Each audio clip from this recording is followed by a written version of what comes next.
महाराष्ट्र चुनावों से लेकर दिल्ली तक आंच भड़क चुकी है। अब सर दिल्ली में आम आदमी पार्टी भी आरोप लगा रही है कि वोटर्स से छेड़छाड़ करने की कोशिश की जा रही है, गड़बड़ी होने वाली है। ईवीएम को जाना है, पेपर बैलेट को आना है, ताकत ये रोक नहीं सकती और जो जो इसे रोकेगा उसको जेल भी जाना है। प्राचा जी, आपने तो खुद कई बार डेमो दिया है, कई बार ईवीएम के सबूतों के साथ ईवीएम की पोल खोली है, लेकिन बावजूद इसके चुनाव आयोग हो या फिर सुप्रीम कोर्ट हो, कह देते हैं कि आरोपों से काम नहीं चलेगा। सबूत कहाँ है विपक्ष के पास या फिर आप जैसे वकीलों के पास? 150 सीटों पर चुनाव संभव है जैसा आप बोल रहे हैं? एकदम 100% संभव है। ये तो हम ज़बानी जमा खर्च नहीं कर रहे हैं, हम फौजदारी का क्रिमिनल केस दिल्ली में कर चुके हैं। महाराष्ट्र और हरियाणा उसकी जद में है। पार्लियामेंट में सारी जो गड़बड़ियाँ हुई हैं, यूपी में जितनी गड़बड़ी हुई है, कहीं देश में इतनी बड़ी गड़बड़ी नहीं हुई है। महाराष्ट्र के बाद पहला नंबर यूपी के लिए आता है। हम यूपी में हमने पूरा डिटेल में रिसर्च करके फाइल किया। तो चुनाव की हार जीत 1 वोट से भी होती है और 2 वोट से भी होती है। तो इसमें 5% की सैम्पलिंग का कॉन्सेप्ट क्या है? सैम्पलिंग से चुनाव नहीं होते हैं। फिर भी वो वही बात, ईवीएम जो है कानूनी तरीका है ही नहीं अनलेस 61 कैपिटल ए की प्रोविजंस को स्ट्रिक्टली फॉलो किया जाए। तो चुनाव आयोग, राजीव कुमार जी जो चुनाव आयोग के एक सबसे बड़े अधिकारी हैं, वो देश के सबसे बड़े चोर हैं वोटों के। नमस्कार, आप देख रहे हैं 4PM, मैं आपके साथ तफीसा खान। महाराष्ट्र के चुनावी नतीजे आ चुके हैं, लेकिन बावजूद इसके महाअघाड़ी नतीजों को स्वीकार करने के लिए तैयार नहीं है और अब विपक्ष सुप्रीम कोर्ट का दरवाजा खटखटाने वाला है, यानी कि याचिका दायर करने वाले हैं। ईवीएम में गड़बड़ी का आरोप संगीन और गंभीर कितना है ये तो चिंता का विषय है, लेकिन दूसरी तरफ चुनाव आयोग ने भी ये बिल्कुल साफ कर दिया है कि ये आरोप जो है वो बेबुनियाद हैं। वीवीपैट की जो स्लिप है वो मैच कर दी गई है, यानी कि किसी तरीके की कोई गड़बड़ी नहीं हुई है। इसी सिलसिले में बातचीत करते हैं, इस पूरे मुद्दे को लेकर जानकारी लेते हैं महमूद प्राचा जी, जो कि सुप्रीम कोर्ट के सीनियर वकील तो हैं ही, लेकिन ईवीएम के खिलाफ लड़ाई लड़ने में सबसे प्रमुख चेहरा भी बन चुके हैं। बहुत बहुत स्वागत है सर आपका। ईवीएम के मुद्दे पर सर हम लगातार चर्चा करते रहते हैं, 4PM चैनल आपको लगातार कवर करता है, लेकिन अब इस मामले को लेकर आपकी क्या राय है? क्योंकि चुनाव आयोग तो बार बार पल्ला झाड़ लेता है और ये कह देता है कि जितने भी आरोप हैं बेबुनियाद हैं, इन आरोपों में कोई दम नहीं है। क्या है पहली प्रतिक्रिया? देखिए, अब चुनाव आयोग एक संवैधानिक संस्था है, लेकिन हम लोग चुनाव आयोग के अंदर जो राजीव कुमार जी बैठे हुए हैं और उनके जो दूसरे इलेक्शन कमिश्नर्स दोनों हैं, उनको देश का सबसे बड़ा चोर वोटों का कहते हैं जी। जब तक पिटीशन में, और यही हमने अपनी पिटीशन में भी लिख के दिया है, लेकिन जो दूसरी पिटीशंस डली हैं, जो मेन पिटीशंस भी थी 26 अप्रैल की, उसमें पहला ही अगर पैराग्राफ कोई पढ़ेगा तो उसमें ये लिखा है कि हमें चुनाव आयोग के ऊपर किसी प्रकार का कोई शक और शुबा नहीं है। अब अगर शक और शुबा ही नहीं है तो चुनाव आयोग जो कह रहा है वो सही है, दुरुस्त है, क्योंकि वो तो एक संवैधानिक संस्था है जी। तो अब देखा जाएगा ये कि ये जो महाविकास अघाड़ी ने जो पिटीशन डाली है सुप्रीम कोर्ट में, उसमें शुरुआत कैसे होती है, क्योंकि अब तक तो कांग्रेस पार्टी भी मिलने गई थी, तो वो भी यही कह रहे थे, हमारा बड़ा कॉर्डियल तरीके से बहस हुई और उन्होंने हमें ये आश्वासन दिया कि वो हमारे पत्र का जवाब देंगे। अब ये तो बोला नहीं कि चुनाव आयोग जो है चोर हैं सबसे बड़े वोटों के। ये तो मैंने अभी किसी कांग्रेस के सन्यासी से या तपस्या करने वाले से या किसी भी स्पोक्स पर्सन से सुना नहीं है। तो ये पहले ही हारने की पृष्ठभूमि बन जाती है केस। अब तक 46 केस से ज़्यादा सुप्रीम कोर्ट में हारे जा चुके हैं। हमारा एक केस ऐसा है जो कि आधा जिंदा बचा है इस 2000 ये जो हमने डाला है 2024 के लोकसभा चुनाव को लेकर, और उसमें हमें ये कहा गया है कि निचली अदालतों में जाओ। हमने ही ये बात सबसे पहले उजागर की थी कि चुनाव आयोग ने जो एफिडेविट सुप्रीम कोर्ट में फाइल किया था वो झूठा था और सुप्रीम कोर्ट के साथ धोखाधड़ी की है। उसकी हमने पार्लियामेंट स्ट्रीट में कंप्लेंट भी करा रखी है। अब देखना यह है कि ऐसा कौन सा नया विषय लेके, क्योंकि बड़े वकील की हैं और मैं बहुत कम वकीलों की इज्जत करता हूं, लेकिन जो मुझे पता लगा है जिन वकील ने किया है, तो मैं उनकी बुद्धिमत्ता पे तो कोई शक नहीं करता, लेकिन क्या उनके पास पूरा मटेरियल है, वो एक सवाल उठेगा। क्योंकि वकील अच्छा हो लेकिन उसके पास मटेरियल ही ना हो पूरा, तो वो क्या बहस करेगा। तो मतलब वैसे ही मुश्किल काम है ये। तो ये भी बात है इसमें। अब लेकिन मैं भविष्य दृष्टा तो शास्त्री जी की तरह नहीं हूँ, ना मेरे पास इस प्रकार की कोई शक्तियाँ हैं, लेकिन जो पास देखा है उसमें मुझे इसमें कोई उम्मीद नज़र नहीं आ रही है। और अगर ये केस जीत भी जाए मान लीजिए, तो क्या इससे महाराष्ट्र के चुनाव रद्द हो जाएंगे, ये बुनियादी विषय है। क्योंकि हम लोग जो हैं अम्बेडकरवादी हैं, हम लोग तो रिजल्ट ओरिएंटेड काम करते हैं। हमारे पास जीतने का एक प्लान तो होता है, भले ही हम उस प्लान में सफल पूरी तरीके से हों, आधी तरीके से हों, आज नहीं तो कल हों। जैसे अब हम केसेस जीतने लगे हैं, हमारा इलेक्शन कमीशन के मतलब लिटिगेशन में अब हमारा अपर हैंड धीरे धीरे पूरी तरीके से आता जा रहा है। हम अभी 2 केस जीते हैं 2 दिन पहले ही। हरियाणा में हमें सारी वीडियोग्राफी, चुनाव की सारी प्रक्रियाओं की वीडियोग्राफी, सीसीटीवी फुटेज और फॉर्म 17C का हरियाणा ने मुझे 90 की 90 सीटें देने का कह दिया, मुझे यानी कि महमूद प्राचा को। ये एक अच्छा ऑर्डर था। फिर हम पे जो इलाहाबाद हाईकोर्ट से फाइन लगा था और टिप्पणियां हुई थी हमारे खिलाफ, वो भी परसों सुप्रीम कोर्ट ने निरस्त कर दिया ऑर्डर। उससे भी हमें काफ़ी और पॉजिटिव मिला, क्योंकि पूरा आरएसएस का इकोसिस्टम उस 1 लाख के फाइन को लेकर मेरे ऊपर एक तरीके से झपट पड़ा था। ऑफ इंडिया से लेके पता नहीं किस किस ने क्या क्या लिखा, खूब लिखा। तो खैर उनकी भी अब जुबान थोड़ी बंद हुई। अब वो ये नहीं कह सकते कि मैं झूठ बोल रहा हूँ, जैसा उन्होंने पहले कहा कि मैं धोखाधड़ी कर रहा हूँ। अब तो सुप्रीम कोर्ट ने फाइन हटा दिया ना, तो अब हमारा अपर हैंड बनता जा रहा है। लेकिन हमारे पास एक जीतने का प्लान है कि हम 150 सीटों पे चुनाव महाराष्ट्र में दोबारा करा पाएँ। ये प्लान बना के हम आगे बढ़ रहे हैं। अगर हमारा सहयोग करेंगी विपक्ष की पार्टियाँ, हम हरियाणा में हमारा प्लान ये है कि हम 16-17 पिटीशन जितनी भी डली हुई हैं, हम कम से कम 10, 12, 15 सीटों पे चुनाव रद्द करा के दोबारा चुनाव करा सके 6 महीने में। हमारा प्लान ये है। लेकिन ये कितना संभव है? ये एक रिजल्ट ओरिएंटेड प्लान है। ये संभव है। मैं कोई भी बात ऐसी नहीं कहता हूं जिसके लिए मैंने पूरी तैयारी ना की हो, डिटेल में रिसर्च ना की हो, कानूनी प्रावधान ना निकाले हो। अब उसके बाद मुश्किल हालात हैं, ऐसा मैं नहीं बोल रहा हूं। किसने सोचा था कि एक व्यक्ति को पूरे राज्य की रिकॉर्डिंग मिल जाएगी? सोचा था किसी ने? किसने सोचा था कि ये फाइन हट जाएगा और मेरे ऊपर जो झूठा होने का टैग लग रहा था जो वो मिट जाएगा? किसने सोचा था? लेकिन हो रहा है। तो ये सब किसने सोचा था कि जो हमने चुनाव आयुक्त राजीव कुमार जी के खिलाफ जो FIR कराई है उसमें निचली अदालत कोई नोटिस ही कर देगी? लेकिन हुई। तो ये हो रहा है ना धीरे धीरे करके। जी प्राचा जी, अभी तक सिर्फ चुनाव आयोग पर आरोप लग रहे थे, शिकायतें दर्ज कराई जा रही थी, चुनाव आयोग के साथ भी शिकायतें और चिट्ठियां लिखी जा रही थी। लेकिन अब तो एक कदम आगे बढ़ गया है विपक्ष, अब सुप्रीम कोर्ट पहुंचा है और याचिका दायर कर रहा है। क्या इससे ये लड़ाई मजबूत हो पाएगी? सुप्रीम कोर्ट संज्ञान लेगा और पॉजिटिव कुछ निकल कर सामने आएगा?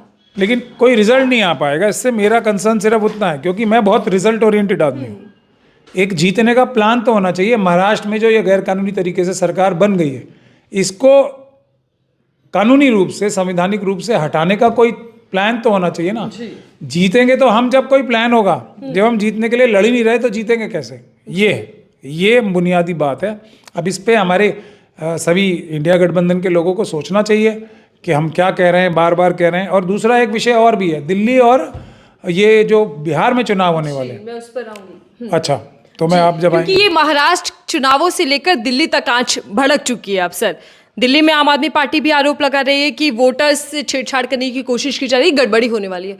ये मुद्दा कितना गंभीर लगता है? क्या वाकई ही अब चुनाव आयोग एक तरीके से प्रवक्ता की तौर पर, पार्टी के वर्कर की तौर पर काम कर रहा है?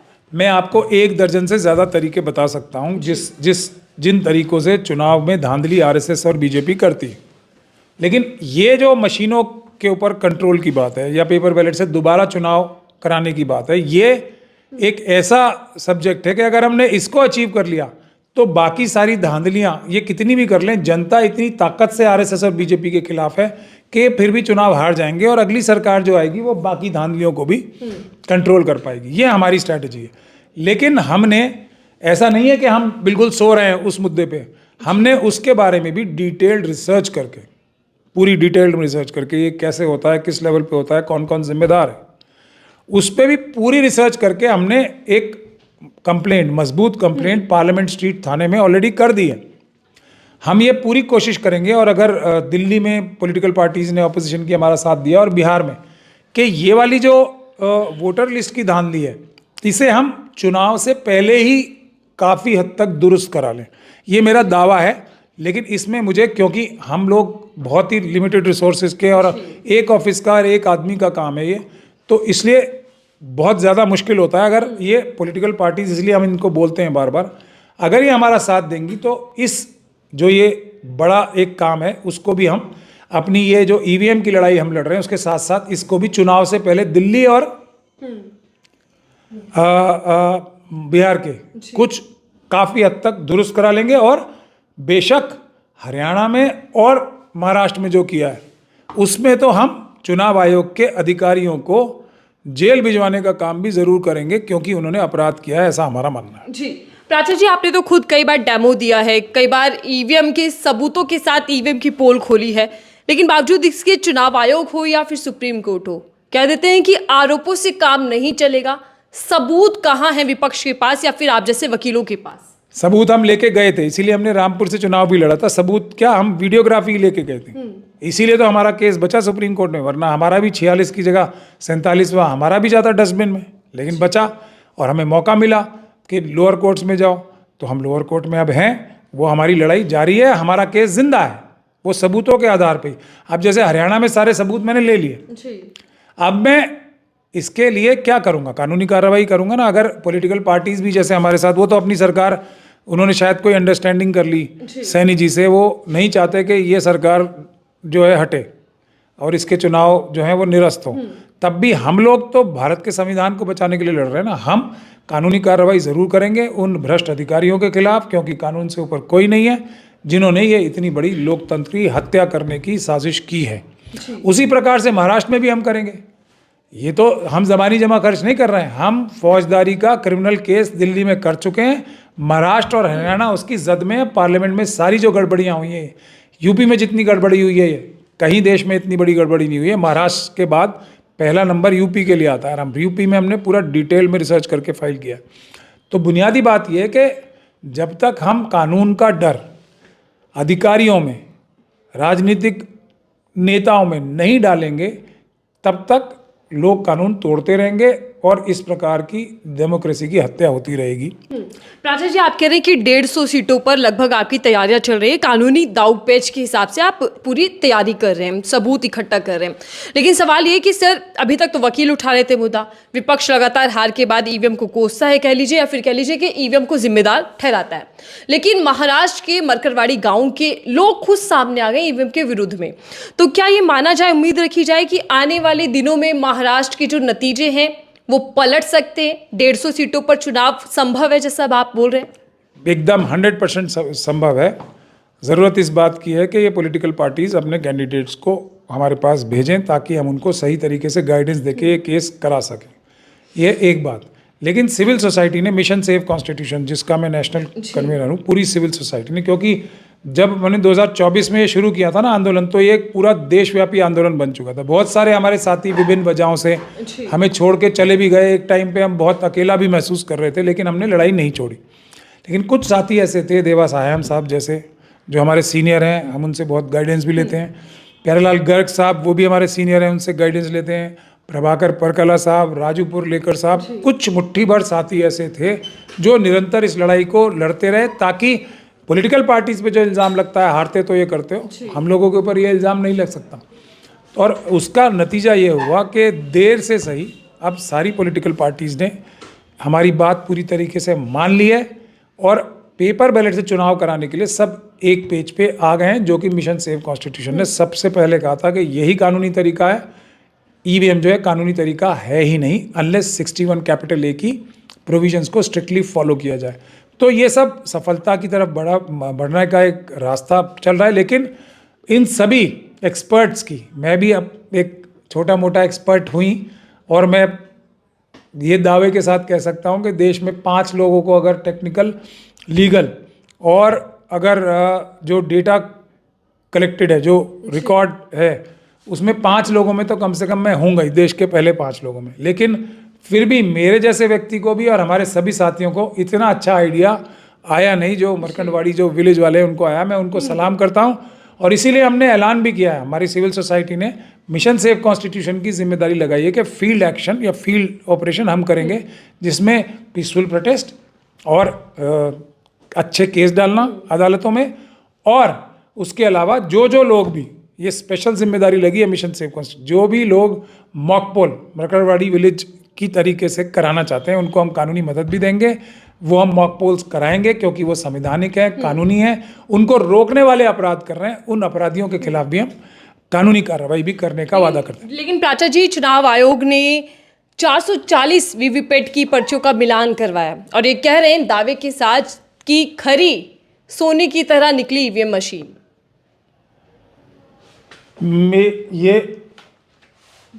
ये भी खरा सोना है।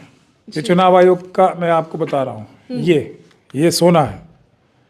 अब आप कहोगे ये नहीं है, पर मैं तो संवैधानिक पद पे बैठा हूँ, मेरी बात तो चलेगी। अच्छा, आप ये रिक्वेस्ट करोगे कि आप संवैधानिक पद पे बैठे हो, ठीक हो, क्या इसे आप हमें दे सकते हो ताकि हम इसको कसौटी पे कस के देख सकें? ये नहीं, मैं इसे हाथ नहीं लगाने दूंगा।